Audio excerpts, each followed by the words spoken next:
you probably know, many of you, we do a thing called Sacred Passage and Nature Quest. I think we were one of the early groups to come up with a non-Native American type of vision quest, which I sometimes call a contemporary version of the vision quest for modern humans. And we have been applying these all over the world in many cultural contexts. I did one recently. I try to do at least one a year or two, every year or two. I did one most recently in Baja California before the COVID virus thing. In the middle of that retreat, I was camped in a little open tent by the Baja Ocean and looking out into the vastness of the sea. Just immense space of this undulating ocean, undulating out to the western horizon. And then overhead was this immense canopy of vast, absolutely clear, because it's a desert environment there, absolutely clear, open, spacious sky. And the two, of course, come together and merge at the horizon line. So I spent days there just sitting on the edge of the dune, making a little bit of a chair out of the sand and gazing out into that beautiful coming together of the vastness of both the ocean and the sky. And I remember at one point, as I was sitting there, I suddenly, through the eyes, a kind of inner light from both the ocean and the glittering of the waves, which were filled with sparkling light, and the sky itself, which is vast and clear with the sun. A kind of light came into me and came into my own heart, and I could feel a kind of golden radiance unfold internally. And the radiance just became like, it was almost like an internal,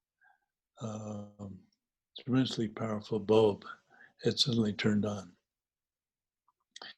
And this radiance just filled me, it filled the inner nature aspect of myself, and radiated out into the sky and the space that I was surrounded by.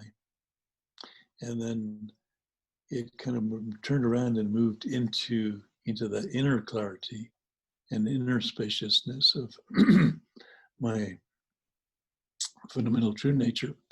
And suddenly I realized that what was really producing the light was not something internal, not something external, and not even something that was just part of my perceptual body in the inner nature aspect. But it was a way in which my true nature had suddenly begun to light up and radiate naturally, just like the sunlight naturally radiates in the openness of space and the cosmos.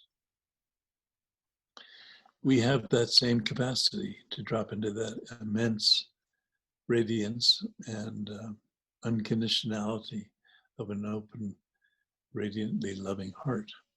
It's our birthright. Every baby, every one of you came into this life like that. And all you need to do is to remember that, and remember that is your birthright, and to make a choice to move back into that and honor that, and take a little time to let some of these blockages and obscurations dissolve into space and become a more liberated being. It doesn't mean you have to accomplish enlightenment in a few days or anything like that. We're just talking about committing yourself to the journey to becoming a more free being. And as you become a more free being, then this inner radiance and light becomes more and more your daily experience. What I would recommend as part of your homework for this session together today is to find a little spot in nature somewhere around where you live. I realize many of you can't travel a lot right now, but almost all of us have a place where we can go, make a beautiful connection to a tree or to a little bit of forest or a bit of a meadow or maybe a bit of coastline, something that's ideally as natural as possible, and where nature is also free to express herself.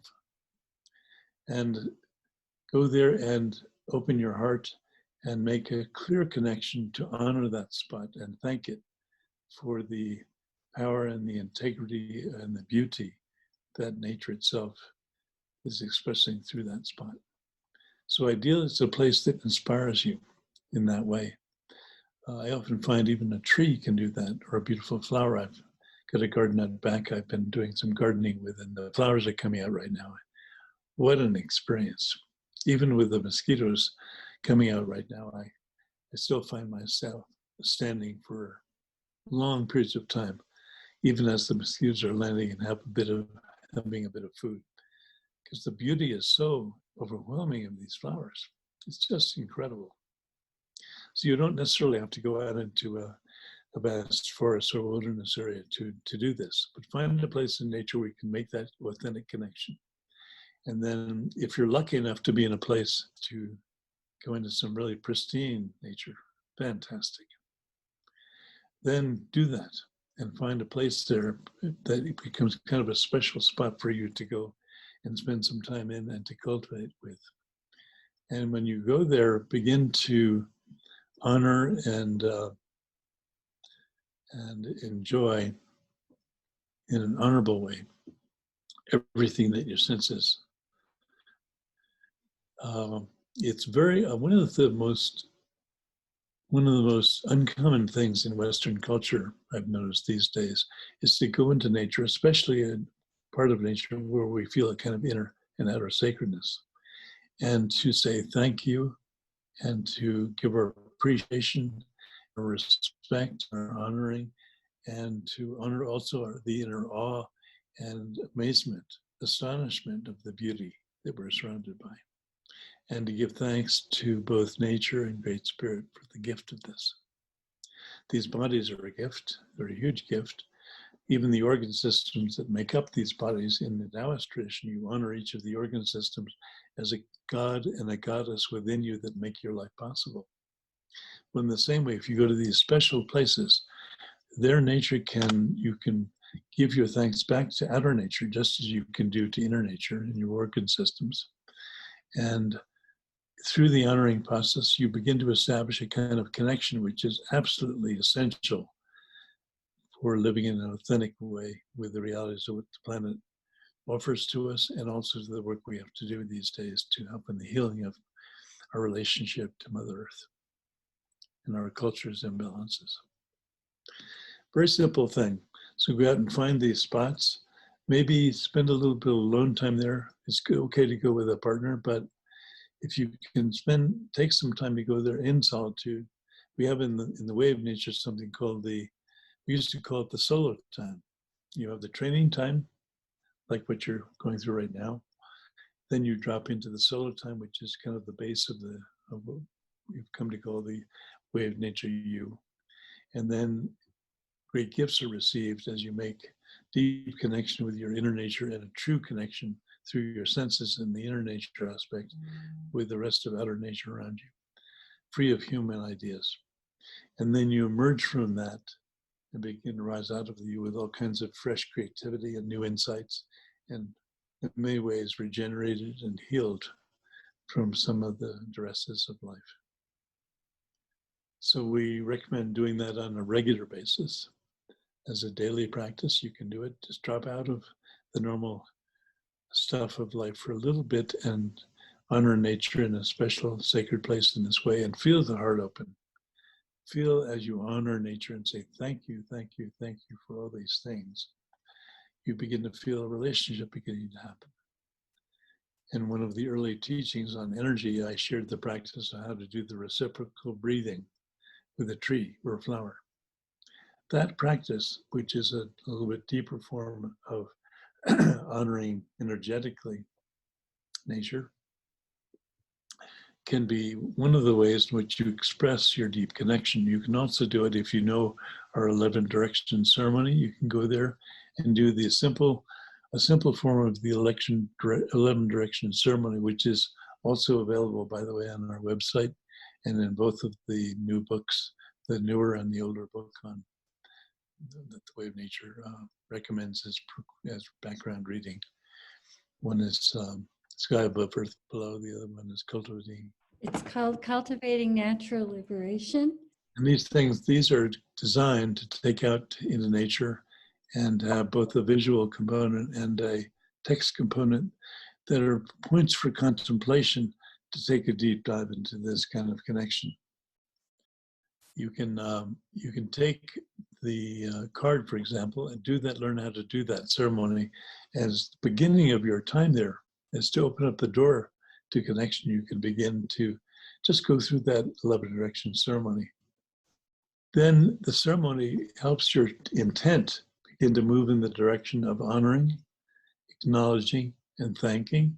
And out of that comes deeper relationship. And you can just go around your little sacred circle of your sacred spot that you found in nature to go to on a daily or weekly basis. And suddenly that place begins to become more and more powerful as a place to go where you receive all kinds of gifts and you can give back even more profoundly. It's a process. So it can be done in your backyard or your local park or your local wild place or natural place in nature. But do it on a regular basis. If you start doing this for at least a full lunar cycle, at least a 1 full month, chances are you can do what I often terrorize my students with. I have these little sayings which are my way of terrorizing my students. One of them is, why settle for virtual reality? And here we are. Another one is, make habit your friend. And most of our habits tend to support attachment, aversion, and ignorance. But here's a chance to develop a habit that's going to become a great friend to yourself. It will help you deepen and deepen and deepen and open that heart. When you have true awe and deep appreciation for nature and what she has to offer you, very naturally, what will come back is just through that recognition that you're giving to nature, a beautiful flow of opening, which will help to heal many of the kinds of things that many of us are dealing with as a side effect. That should not be your intention for going out. Your intention for going out should be to honor, to thank, to give deep gratitude and deep respect. If you do a sacred passage or a nature quest where that's the only practice that you do, that will be one of the most powerful experiences of your entire lifetime, guaranteed. And of that will come a beautiful flowering of many, many great insights and a deep peace and a tremendous opening of the heart. And you will be able to rest in a state of naturally unconditioned, uncontrived love and appreciation for this gift of life and of the way it manifests both in outer nature and through your perceptions and inner nature as well. And then if you become skillful in following both of those things, outer nature and inner nature, back into where they arise internally, it opens the door to your liberated essence, your true nature. So it's pretty simple, pretty straightforward. Just takes a little practice. I've been lucky to have 81 now, so I'm still a beginner, but I'm still working on it. It seems to work a lot of the time. But I wanted to talk about the opening of the heart, not so much in the context of how do I sit and meditate and deliberately open, but how do you set up the natural preconditions for the heart to naturally experience its true nature. Oh, I'll say one other thing about this, by the way. There's a natural connection between the eyes and the heart. There are channels of light that flow from the eyes to the heart and from the heart to the eyes. These are often called the luminous channels, internal channels within the human form. Now, when you follow these light channels back into the heart, one of the things you discover is that the enlightened, liberated condition, probably the most powerful point of embodied essence of that liberated state, lies in the heart itself. And it's connected to the sense organ of the eyes through these luminous channels. So you can use the eyes especially skillfully to follow them back into that liberated heart essence, which is part of the gift rate, the gift, the birthright that you have and came into this lifetime with. So the eye sense especially has a unique capacity to support this journey that we've been talking about here today. And when the heart opens, very often that's an expression, a natural expression of the energy of enlightenment, the energy of liberation. And it's not something you make, it's already there. You're just becoming one with what already is your essence. You've just cleared away some of the debris that's in the way of that, shining and radiating, just like the sun.